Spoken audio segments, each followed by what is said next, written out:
Hay historias que duelen, pero lo que más duele es el silencio, la incertidumbre.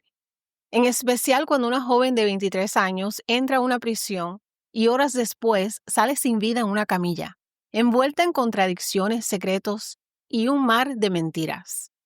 ¿Qué pasó realmente aquella noche del 4 de enero? ¿Y por qué su familia ha tenido que pelear tanto simplemente para conocer la verdad? Hoy te cuento una historia donde la justicia parece tener miedo de mirar de frente y donde el silencio de las autoridades grita más fuerte que la verdad. Este es el caso de Paula Josette Arizona. The emergency.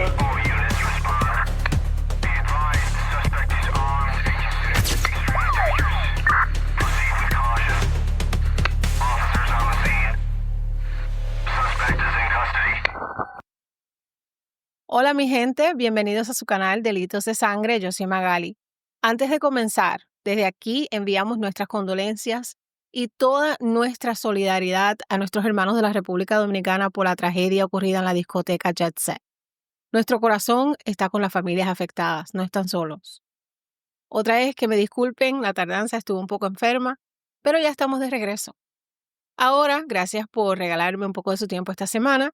Como siempre, me tomo unos segundos para invitarlos a que formen parte de esta familia, se suscriban al canal, me dejen un comentario, un like, me compartan para que este video pueda llegar a donde más personas. Y con esto nos vamos al caso de hoy, que nos lleva hasta Sonora, México.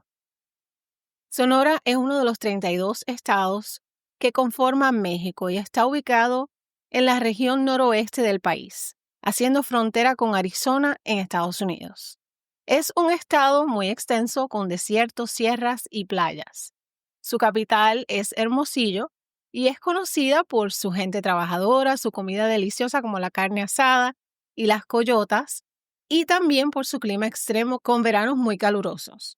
Pero como en muchos lugares, detrás de su belleza, también hay historias que necesitan ser contadas.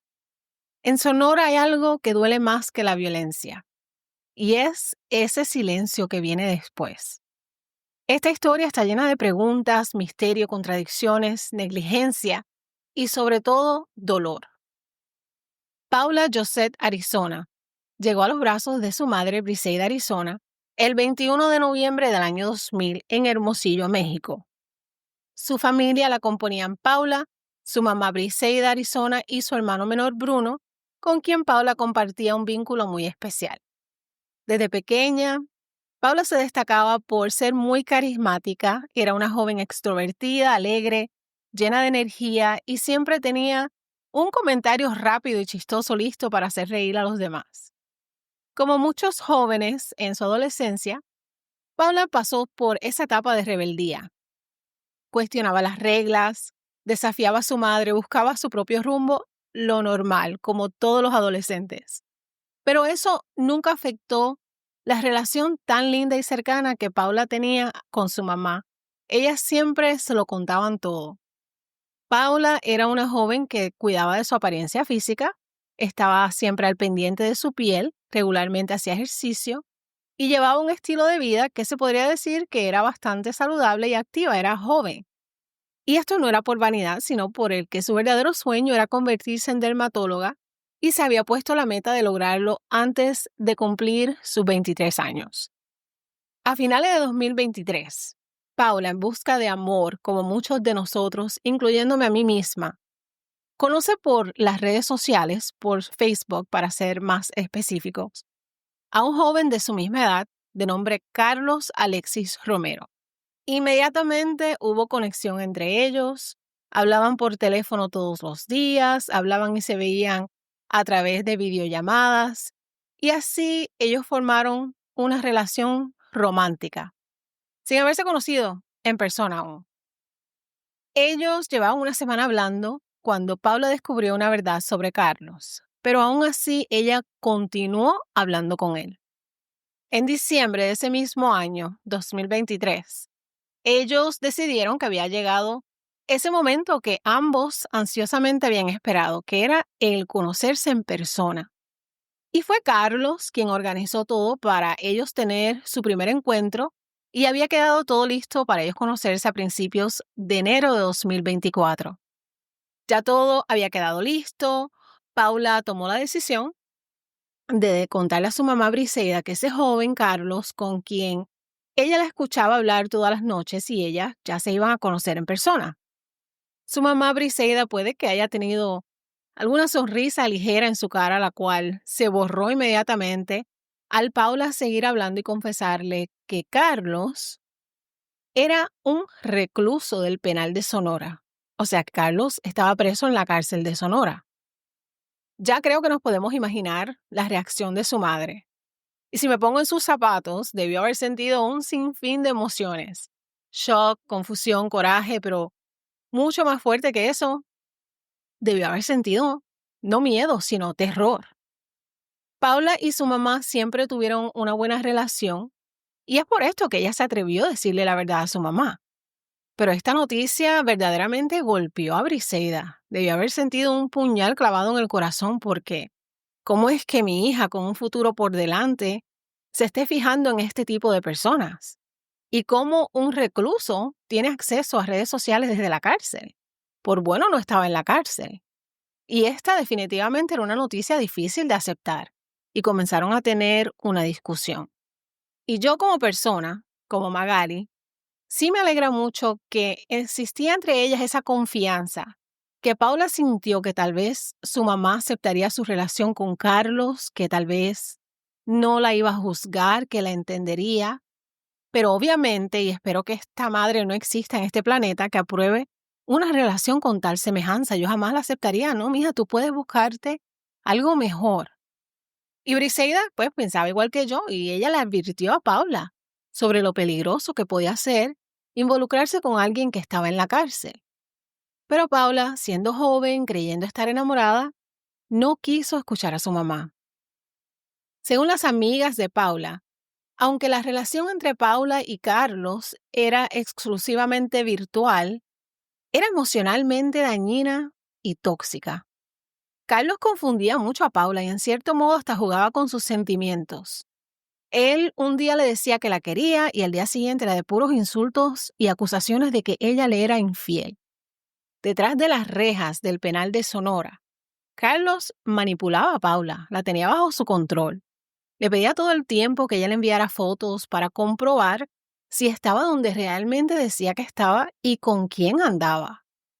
Para Carlos, un día Paula era lo mejor que le había pasado, pero al otro día, él hacía sentir culpable de que él tenía que ser así porque ella estaba libre.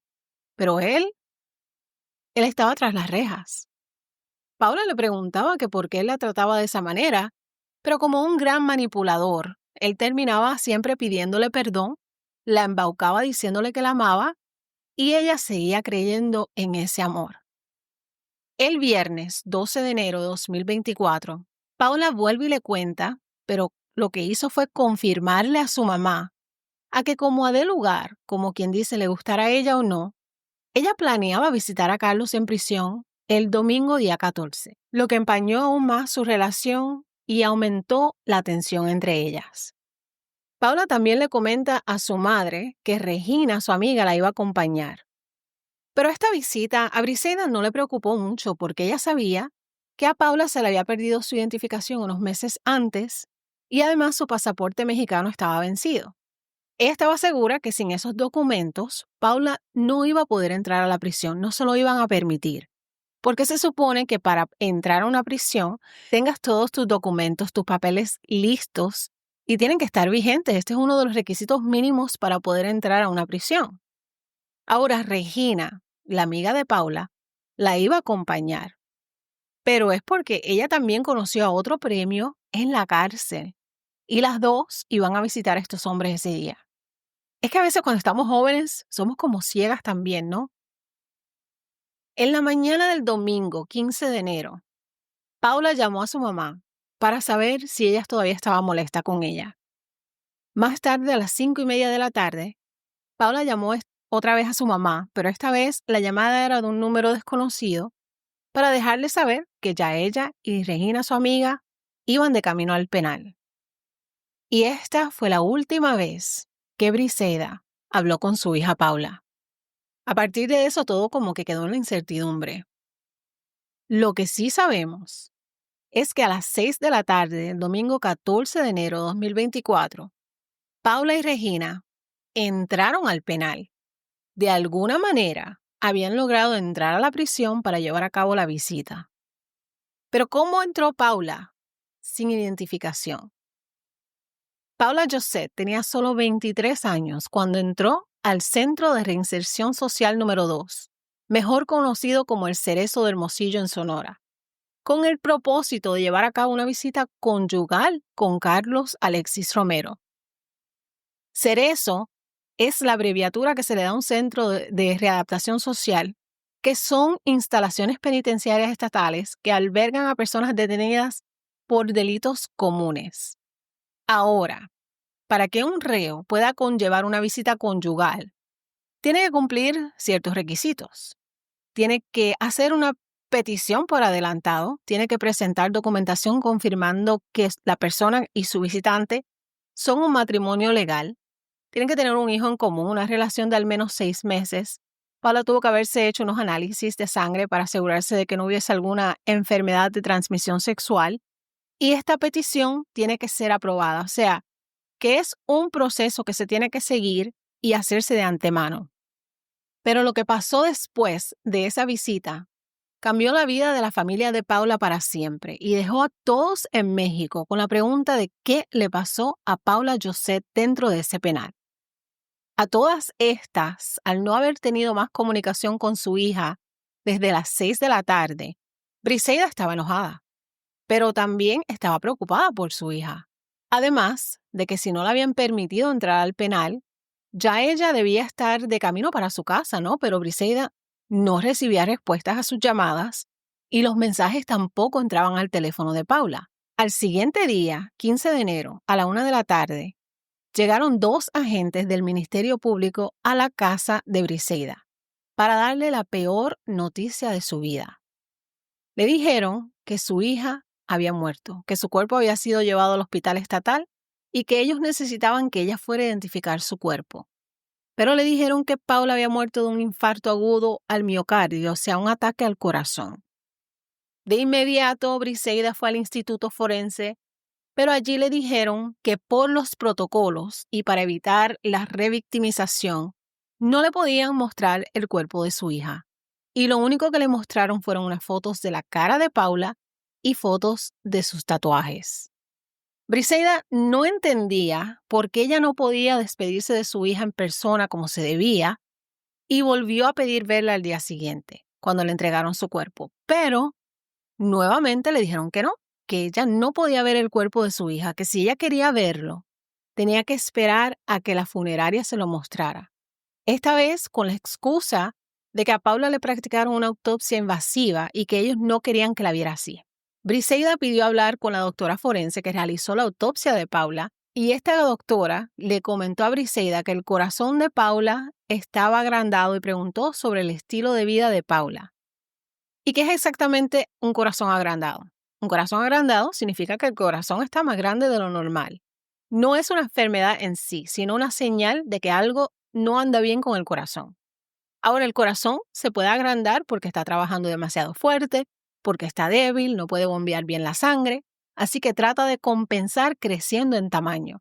Es como cuando uno hace ejercicio, los brazos, los músculos le crecen, pero en este caso el corazón no se vuelve más fuerte, sino que se cansa más y no funciona bien. Y algunas causas del corazón agrandado son el sobrepeso, la presión alta o hipertensión que obliga al corazón a bombear con más fuerzas, problemas en las válvulas del corazón, ataques al corazón previo, miocardiopatía, la cual es una enfermedad del músculo del corazón, los latidos del corazón irregulares, que son las arritmias, problemas congénitos ya de nacimiento. Y aunque a veces no da síntomas, cuando los hay, puede que falte el aire, cansancio, te den palpitaciones, mareos y se te hinchan los pies o las piernas. Pero nada de lo que Briseida estaba escuchando tenía sentido alguno, porque Paula era una muchacha joven que hacía ejercicio, no tenía problemas médicos, nunca tuvo ningún problema cardíaco. Además, el informe médico que le presentaron no incluía el resultado toxicológico que estaba incompleto. Las alarmas se le encendieron a Briseida aún más porque cuando pidió las pertenencias de Paula como su teléfono, su cartera, sus zapatos, su ropa. Nada aparecía. Y ella había llegado sin ellos al hospital. Solo le entregaron una pequeña bolsa con unos aretes y una cadena y unas sortijas o anillos. Cuando el cuerpo de Paula llegó a la funeraria, estaba completamente desnudo y ellos le dijeron que así ellos la habían recibido desde el instituto. Nuevamente en la funeraria, se le negó a Briseida darle a su último adiós a su hija y solo pudo ver su cara por 5 minutos a través de un ataúd de vidrio, mientras que el resto del cuerpo de Paula estaba cubierto con una tela negra. Briseida sí la identificó porque era la cara de su hija, pero no quiso mirar nada más. Dijo, y cito, su rostro sí era el de mi hija, pero el cuerpo no pude. Me dolía demasiado ver la verdad. Desde ese momento, Briseida y su familia comenzaron una lucha por respuestas. Paula había muerto bajo la custodia del Estado. ¿Cómo pasó esto? ¿Cómo es esto posible? Ahora, la versión oficial decía que entre las 8:49 de la noche, cuando Paula estaba en el penal, ella supuestamente le dijo a Carlos que se sentía mal y Carlos le avisó a los custodios porque Paula supuestamente se había desmayado. Pero en ese momento, como era día domingo, no había personal médico en el penal, ni un doctor, ni una enfermera, con 600 presos en esa prisión, como si nadie se enfermaba los fines de semana. Y llegué a escuchar en alguna de las noticias que puede que otro interno, un preso, intentó hacerle RCP sin éxito. Pero esto no fue reportado en ningún informe oficial. 2 horas después de ingresar a este penal, Paula fue llevada al Hospital General de Hermosillo a 15 minutos de distancia del penal. Pero no llegó en una ambulancia, sino que en una camioneta común y corriente porque nunca se molestaron en llamar una ambulancia. Paula es admitida en el hospital a las 22:45, o sea, a las 10:45 de la noche, casi una hora después de ser encontrada inconsciente. Según el reporte inicial, en el hospital intentaron reanimarla con RCP, una dosis de adrenalina y naloxona para revertir los efectos de una posible sobredosis. No veo en ningún informe y no sé qué tanto dicen los documentos del hospital, pero yo no pude encontrar nada sobre la condición del cuerpo de Paula cuando llegó al hospital. Si todavía estaba tibia, si había alguna señal de livor mortis o rigor mortis. Pero en caso de que haya pasado una hora de que ella hubiese fallecido, debió haber llegado al hospital helada. Y aquí si intentaron reanimarla fue solo para cubrirse. Y si llegó tibia, pero no continuaron, fueron negligentes porque debieron haber seguido. Como paramédico, de acuerdo a nuestros protocolos, si ya ha pasado mucho tiempo y están obvios los signos de muerte, no hacemos nada, pero si la persona todavía está tibia y flácida, sin señales obvias de muerte, tenemos que hacer 3 rondas de RCP con adrenalina. Y en el caso de Paula, ella siendo tan joven, yo a veces hasta continúo y sigo dando 10 rondas completas de 10 dosis de adrenalina, siempre digo, para darle la oportunidad al paciente. En el hospital, Paula fue declarada sin vida a las 10:49 de la noche, 5 minutos después de llegar al Hospital Estatal de Hermosillo. Pero según las fuentes hospitalarias, Paula llegó al centro en un paro cardiorrespiratorio y en el hospital solo pudieron certificar su fallecimiento. Ya había llegado sin vida y en realidad no había nada más que ellos pudieran hacer. El Hospital General la recibió ya ella sin signos vitales y según el personal ya llevaba rato sin vida. No hubo protocolo, no hubo informes médicos detallados. Ahora, la familia no fue informada de la muerte de Paula hasta más de 24 horas después, y el penal afirmaba que Paula falleció de un paro cardíaco y que había fallecido de camino al hospital. ¿Cómo es posible que pase esto, mi gente? Y no es que a la gente joven no le pueda dar un paro cardíaco, pero eso es más común cuando ya la persona tiene un problema médico. Este no era el caso de Paula. Desde el primer día, las autoridades le dijeron que fue un infarto, pero la familia no le creyó. Sospechaban que su hija fue víctima de una sustancia como fentanilo o heroína, drogas que pueden causar una muerte fulminante. Briseida quería respuestas, por supuesto, ¿quién no? Porque se dio cuenta de todas las inconsistencias en la historia que le daban, en los reportes que le fueron entregados. Y no hay duda de que Paula entró al penal, porque su nombre aparecía en el registro de visitas. Y el director del penal autorizó su entrada argumentando que el interno Carlos Alexis Romero tenía derecho a recibir visitas y que ya había hecho gestiones desde diciembre. Y el director del penal autorizó su entrada argumentando que el interno Carlos Alexis Romero tenía derecho a recibir visitas y que ya había hecho gestiones desde diciembre.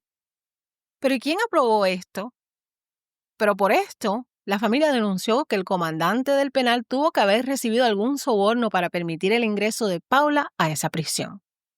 Durante la investigación también se descubrió que Carlos tenía acceso a un teléfono celular y tenía acceso a las redes sociales desde la prisión. Después de la muerte de Paula, sus cuentas fueron borradas, todas eliminadas, pero una amiga suya guardó capturas de pantalla y de audios que luego se usaron como evidencia. Entonces, el reporte inicial de la cárcel decía que Paula había muerto de un infarto agudo al miocardio, o sea, un ataque al corazón.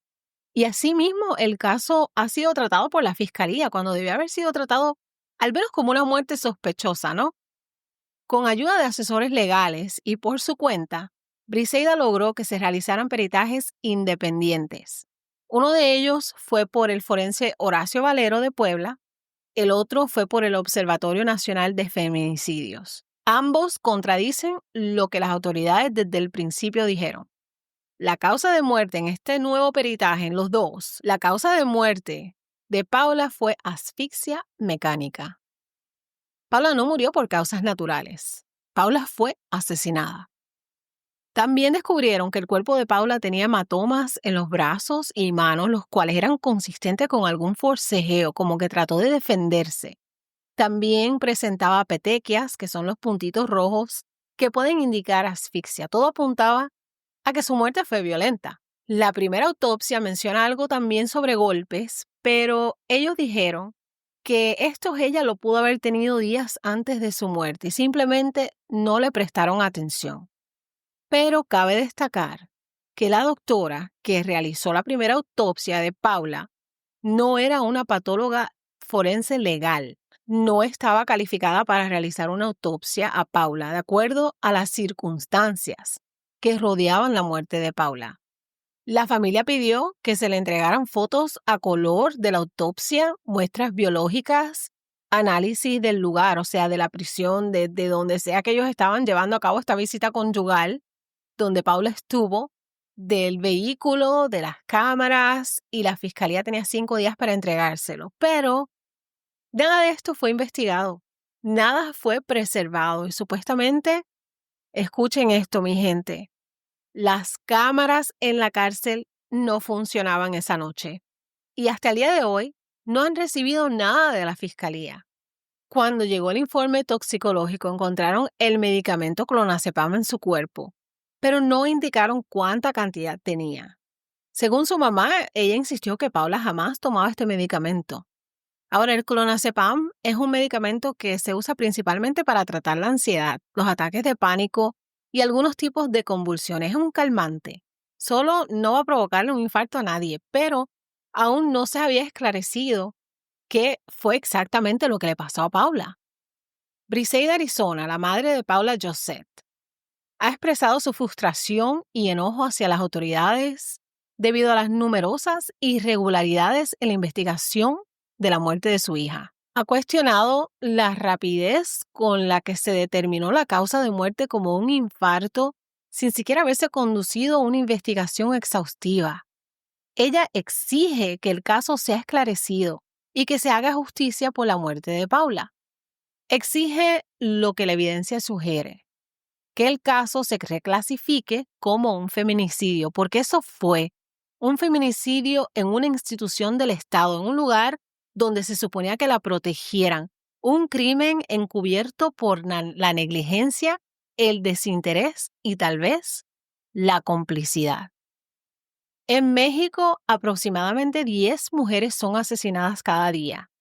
Muchas veces estos casos no se investigan como feminicidio, sino como homicidio doloso o suicidio, lo que invisibiliza el problema. Estados como el estado de Veracruz en México El Estado de México, Ciudad de México, Nuevo León y Chihuahua registran los números más altos de feminicidio. Según datos del secretario ejecutivo del Sistema Nacional de Seguridad Pública, Sonora ocupó el 6º lugar a nivel nacional en la tasa de feminicidios por cada 100,000 mujeres durante el periodo de agosto de 2023 a julio de 2024, con una tasa de 2 casos por cada 100,000 mujeres. Grupos como Mujeres de Periferia, Feministas del Desierto y Familias Buscadoras de Sonora han denunciado públicamente la falta de respuestas y sensibilidad por parte del gobierno estatal. Se han llevado a cabo marchas, plantones y protestas frente a la Fiscalía del Estado exigiendo justicia por mujeres como Paula Josette Arizona, Diana Raigosa y muchas otras que no han tenido justicia. Briseida no ha parado de luchar, pero solo ha recibido rechazo. Su lucha sigue, aunque a veces parezca que nadie la escucha o le presta atención. Lo más fuerte que Briseida ha dicho es que esto no es solo por su hija. Ella lo dice claro como madre, como mujer, como ciudadana. En noviembre de 2024, la Comisión de Derechos Humanos de Sonora calificó el caso como ejecución extrajudicial y afirmaron que se violaron los derechos de Paula a la vida, integridad y justicia. Y exigieron una disculpa pública que fue aceptada, pero la investigación no se ha movido, está estancada. Tras presión pública, arrestaron a 2 funcionarios del penal el 19 de febrero de 2025. La fiscalía involucró a 2 funcionarios, el subcomandante en turno y el encargado de seguridad del penal, pero solo por incumplimiento de deber. En marzo se acusó a 5 personas más, el subcomandante de seguridad, una trabajadora social, el chofer de la camioneta en la que Paula fue llevada al hospital y a 2 custodios. Pero fíjense que todos salieron bajo fianza debido a que estos actos se consideran delitos de pena baja. Para Briseida todo esto ha sido una burla, una bofetada en la cara lo que la metió a esta mujer, como ella exige una investigación de verdad. Ella empezó a recibir mensajes anónimos de personas que decían que querían desaparecer el cuerpo de Paula. Para evitar la investigación le advirtieron que en una reunión entre la directora del sistema penitenciario y un recluso conocido como el Pelón, mencionaron su nombre como alguien que estaba causando problemas, o sea, que quieren asustarla para que ella no siga alzando la voz, para que no siga peleando por su hija. En 12 meses, la Fiscalía ha cambiado de Ministerio Público 7 veces y siguen apoyando la versión del infarto. Rechazan el nuevo dictamen alegando que no cumple con los estándares de un peritaje oficial, pero aún así dicen que están tomando en cuenta y que seguirán investigando. A pesar de los testimonios, el caso de Paula Josette no ha sido reclasificado como feminicidio. Hasta hoy lo que hay es una vinculación por homicidio culposo contra 2 funcionarios, el encargado de seguridad y el subcomandante penal. Ya los demás no están siendo investigados. No entiendo realmente cómo funciona este sistema en México. El 14 de enero de 2025 los familiares se reunieron para una misa, no para celebrar la vida de Paula, sino para recordar una injusticia. Briseida, su mamá, lo dice con claridad. No queríamos estar ahí. Nadie debería tener que hacer una misa para su hija de 23 años porque murió dentro de un penal. Y lo más desgarrador es que no ha habido justicia. A pesar de todas las pruebas, a pesar del dolor, aún no se sabe oficialmente quién mató a Paula.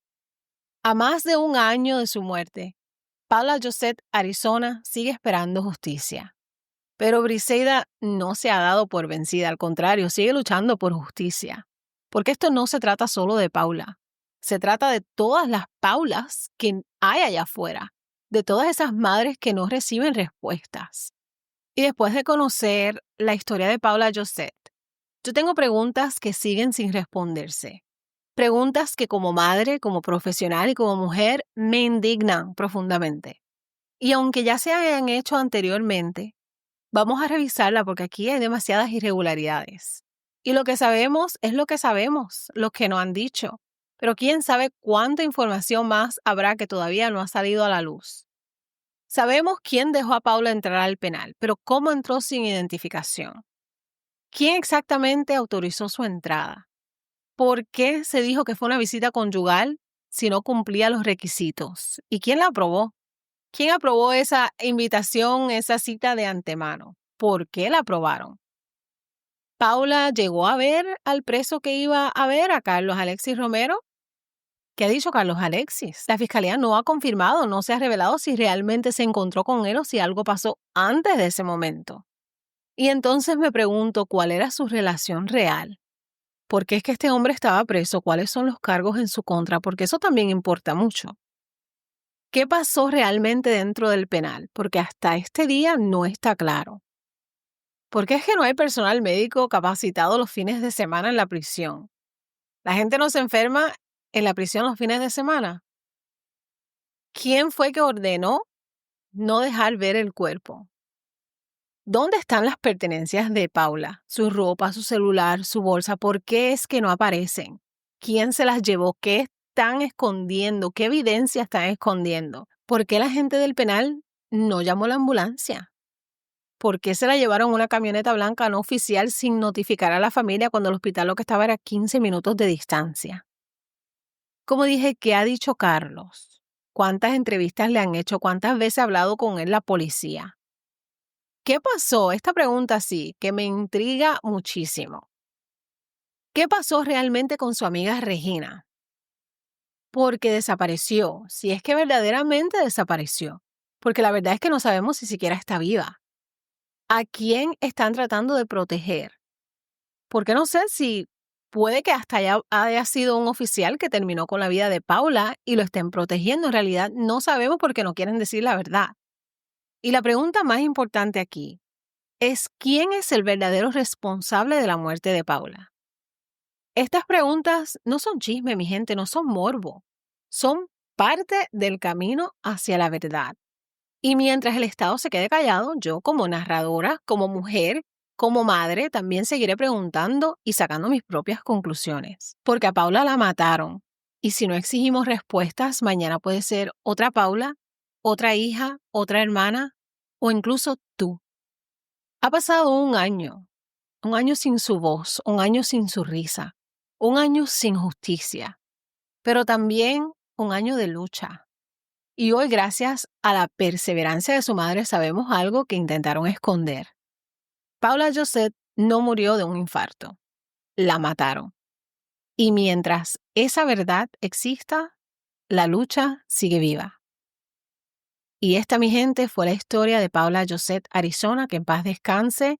Briseida, desde acá de los Estados Unidos, te envío un fuerte abrazo, mi más sentido pésame, que se haga justicia ya para tu hija pronto, que ya esto ha pasado bastante tiempo, ¿no, mi gente? Que ya se tiene que resolver este caso para que Briseida pueda seguir con su vida con un poco de paz, sin su hija, pero con paz de conocer la verdad. Gracias por acompañarme, mi gente. Los quiero mucho. Quiero seguir dándole las gracias por su apoyo continuo. La verdad, me disculpan, estoy tratando de mejorarme rápido, pero a veces se me hace un poco difícil, pero aquí estamos. Hagan bien sin mirar a quién. Nos vemos en la próxima. Delitos de Sangre. Bye.